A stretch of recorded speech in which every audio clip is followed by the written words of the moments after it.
Part II, Chapter 6, Section 2 of Crime and Punishment by Fyodor Dostoevsky. Translated by Constance Garnett. Recording by Expatriate in Bangor, Maine.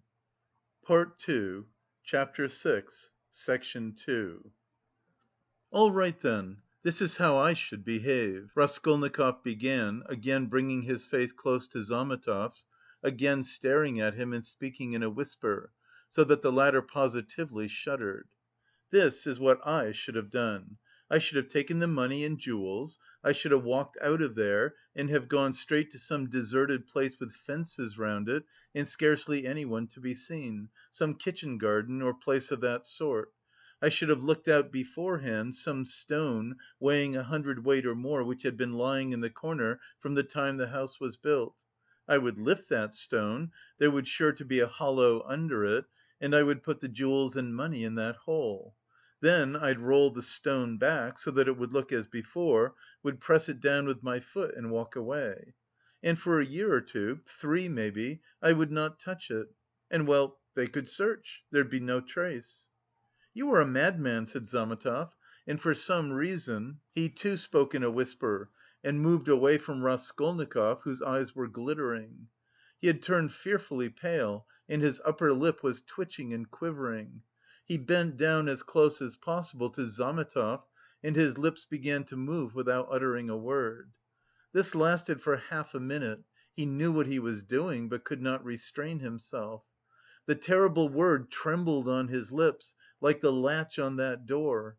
In another moment it will break out, in another moment he will let it go, he will speak out.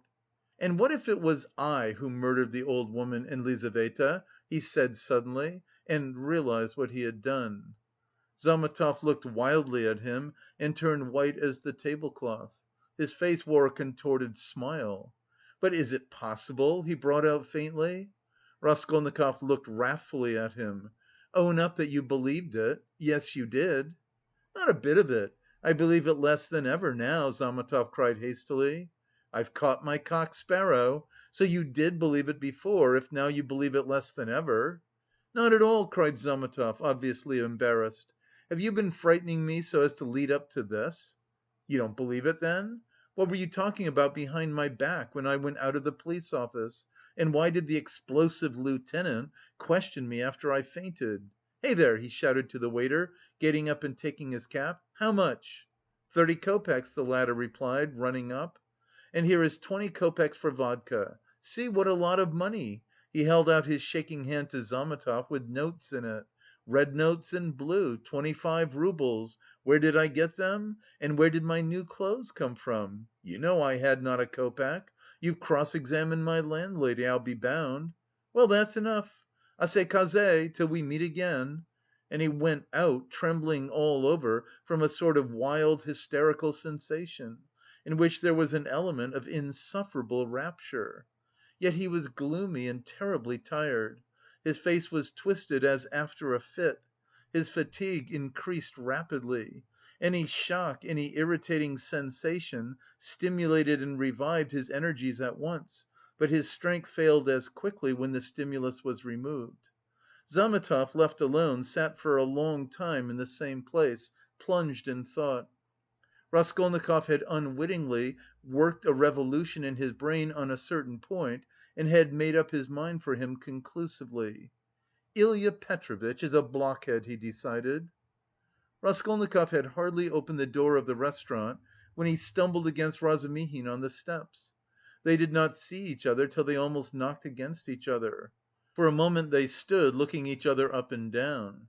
Razumihin was greatly astounded, then anger, real anger, gleamed fiercely in his eyes. "So here you are!" he shouted at the top of his voice. "You ran away from your bed! And here I've been looking for you under the sofa. We went up to the garret. I almost beat Nastasya on your account. And here he is after all! Rodya, what is the meaning of it? Tell me the whole truth, confess, do you hear?" "It means that I'm sick to death of you all, and I want to be alone," Raskolnikov answered calmly. "Alone? When you are not able to walk? When your face is as white as a sheet and you are gasping for breath? Idiot! What have you been doing in the Palais de Cristal? Own up at once." "Let me go," said Raskolnikov, and tried to pass him. This was too much for Razumihin. He gripped him firmly by the shoulder. "Let you go? You dare tell me to let you go? Do you know what I'll do with you directly? I'll pick you up, tie you up in a bundle, carry you home under my arm and lock you up." "Listen, Razumihin," Raskolnikov began quietly, apparently calm. "Can't you see that I don't want your benevolence? A strange desire you have to shower benefits on a man who curses them, who feels them a burden, in fact. Why did you seek me out at the beginning of my illness? Maybe I was very glad to die. Didn't I tell you plainly enough to day that you were torturing me, that I was sick of you? You seem to want to torture people. I assure you that all that is seriously hindering my recovery, because it's continually irritating me. You saw Zossimov went away just now to avoid irritating me. You leave me alone too, for goodness' sake! What right have you indeed to keep me by force? Don't you see that I am in possession of all my faculties now? How can I persuade you not to persecute me with your kindness? I may be ungrateful, I may be mean, only let me be for God's sake, let me be! Let me be! Let me be!" He began calmly, gloating beforehand over the venomous phrases he was about to utter, but finished, panting for breath, in a frenzy, as he had been with Luzhin. Razumihin stood a moment, thought and let his hand drop. "Well, go to hell then," he said gently and thoughtfully. "Stay!" he roared, as Raskolnikov was about to move. "Listen to me. Let me tell you that you are all a set of babbling, posing idiots. If you've any little trouble, you brood over it like a hen over an egg. And you are plagiarists even in that.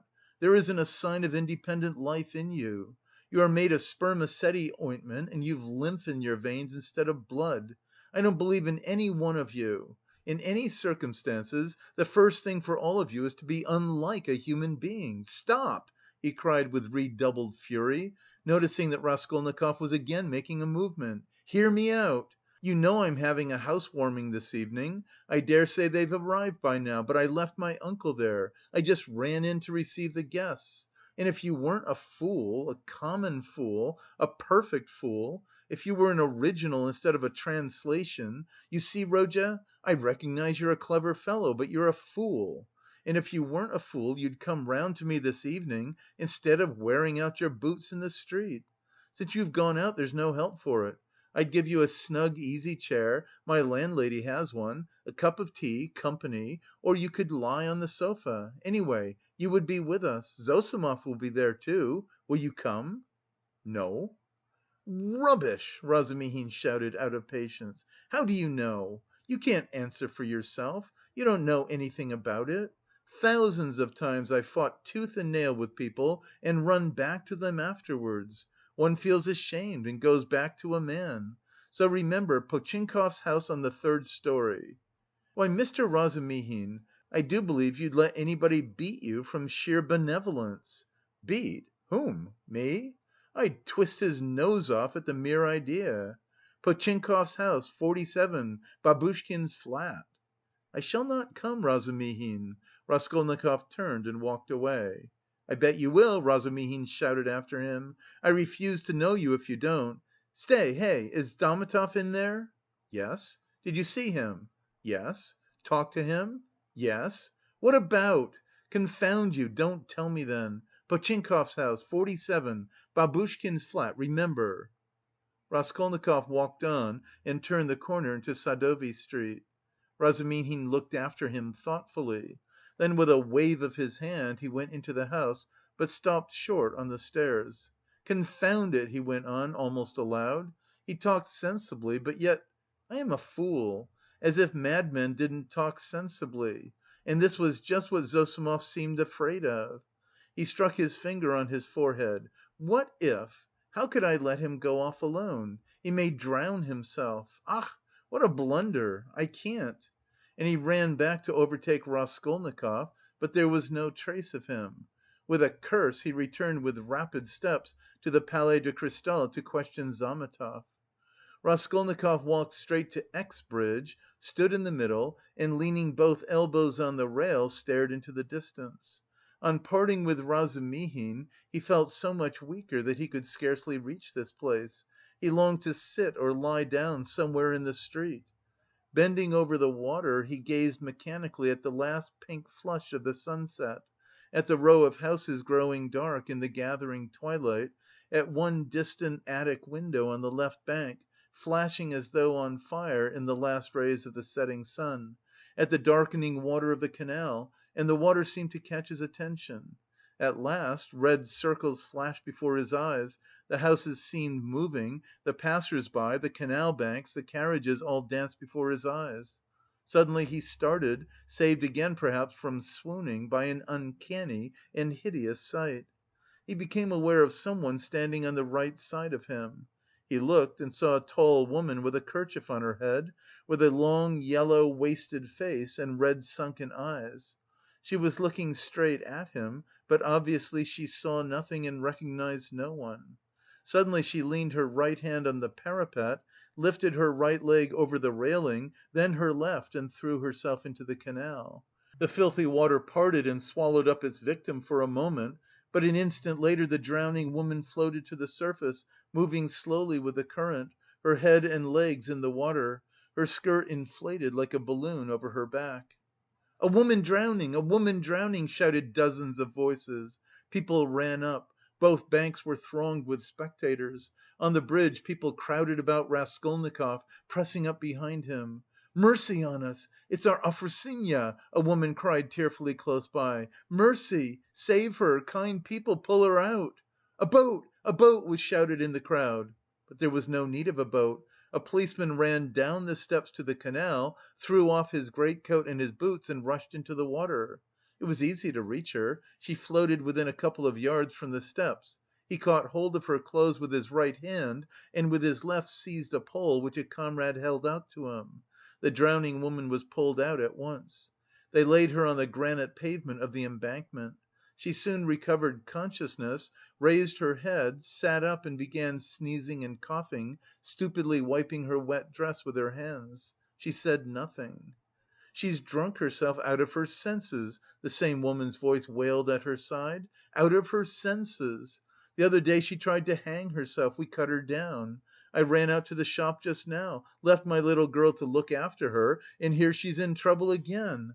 A neighbour, gentlemen, a neighbour, we live close by, the second house from the end, see yonder." The crowd broke up. The people still remained round the woman, someone mentioned the police station. Raskolnikov looked on with a strange sensation of indifference and apathy. He felt disgusted. "No, that's loathsome, water. It's not good enough," he muttered to himself. "Nothing will come of it," he added. "No use to wait. What about the police office? And why isn't Zametov at the police office? The police office is open till 10 o'clock." He turned his back to the railing and looked about him. "Very well then," he said resolutely. He moved from the bridge and walked in the direction of the police office. His heart felt hollow and empty. He did not want to think. Even his depression had passed; there was not a trace now of the energy with which he had set out to make an end of it all. Complete apathy had succeeded to it. "Well, it's a way out of it," he thought, walking slowly and listlessly along the canal bank. "Anyway, I'll make an end, for I want to. But is it a way out? What does it matter? There'll be the square yard of space. Ha! But what an end! Is it really the end? Shall I tell them or not? Ah, damn! How tired I am! If I could find somewhere to sit or lie down soon! What I am most ashamed of is its being so stupid. But I don't care about that either. What idiotic ideas come into one's head!" To reach the police office he had to go straight forward and take the second turning to the left. It was only a few paces away, but at the first turning he stopped and after a minute's thought turned into a side street and went 2 streets out of his way, possibly without any object, or possibly to delay a minute and gain time. He walked, looking at the ground; suddenly someone seemed to whisper in his ear.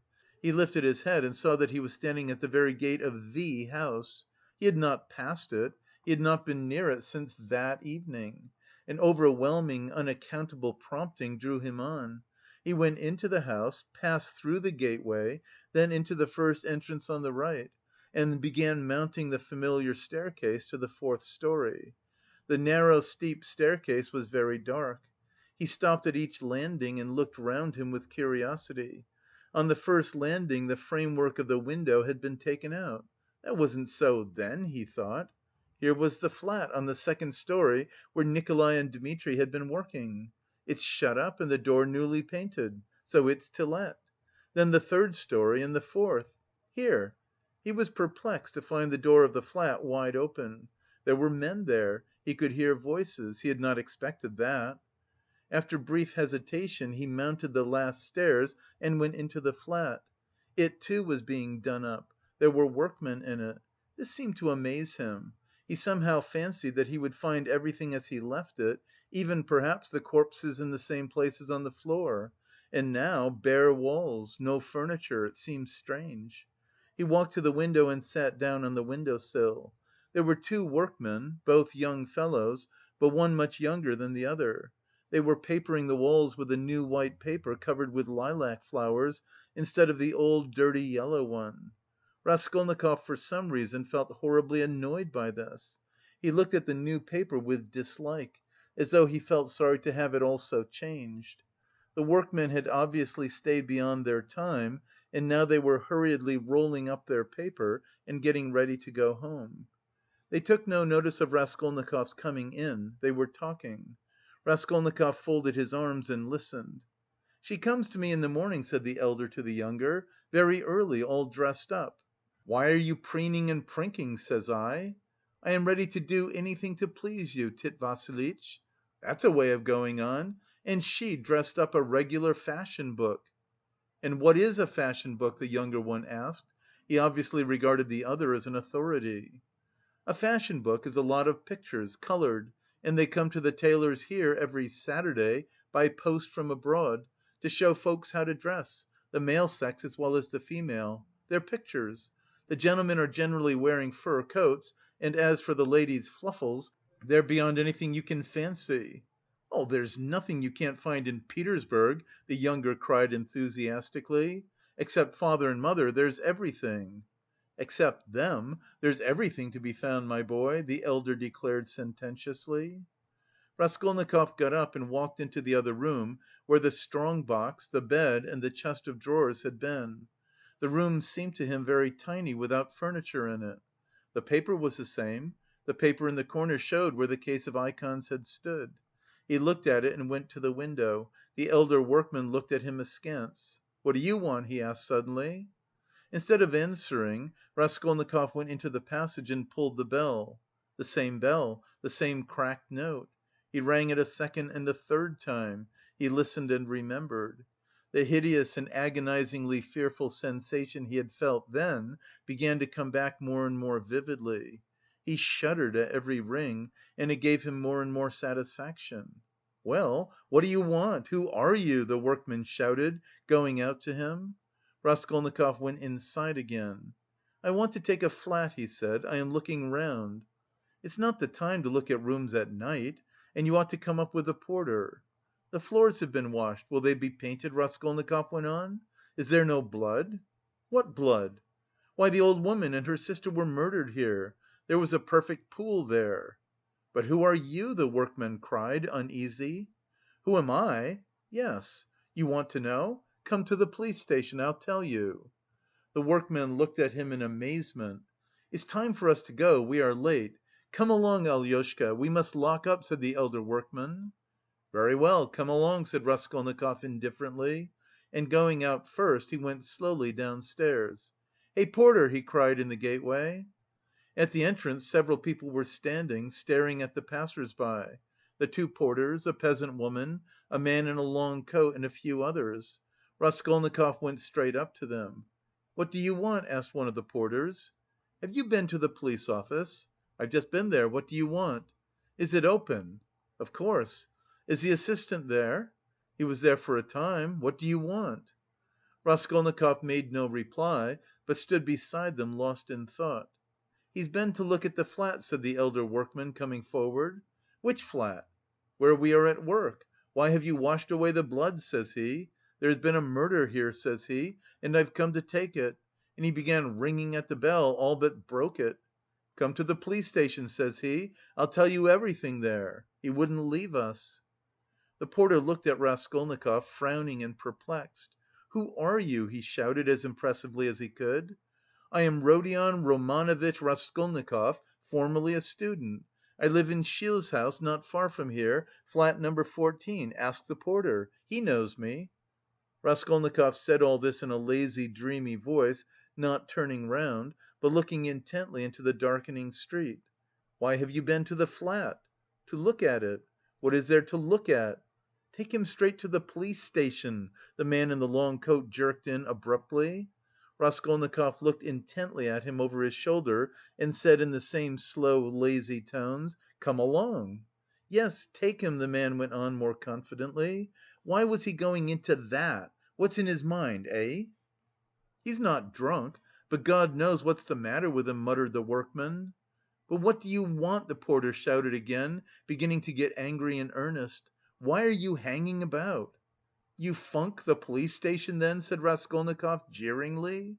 "How funk it? Why are you hanging about?" "He's a rogue!" shouted the peasant woman. "Why waste time talking to him?" cried the other porter, a huge peasant in a full open coat and with keys on his belt. "Get along! He is a rogue and no mistake. Get along!" And seizing Raskolnikov by the shoulder, he flung him into the street. He lurched forward, but recovered his footing, looked at the spectators in silence and walked away. "Strange man," observed the workman. "There are strange folks about nowadays," said the woman. "You should have taken him to the police station all the same," said the man in the long coat. "Better have nothing to do with him," decided the big porter. "A regular rogue. Just what he wants, you may be sure, but once take him up, you won't get rid of him. We know the sort." "Shall I go there or not?" thought Raskolnikov, standing in the middle of the thoroughfare at the cross roads, and he looked about him as though expecting from someone a decisive word. But no sound came. All was dead and silent like the stones on which he walked, dead to him alone. All at once at the end of the street, 200 yards away, in the gathering dusk he saw a crowd and heard talk and shouts. In the middle of the crowd stood a carriage. A light gleamed in the middle of the street. "What is it?" Raskolnikov turned to the right and went up to the crowd. He seemed to clutch at everything and smiled coldly when he recognised it, for he had fully made up his mind to go to the police station and knew that it would all soon be over. Chapter 7 ends here.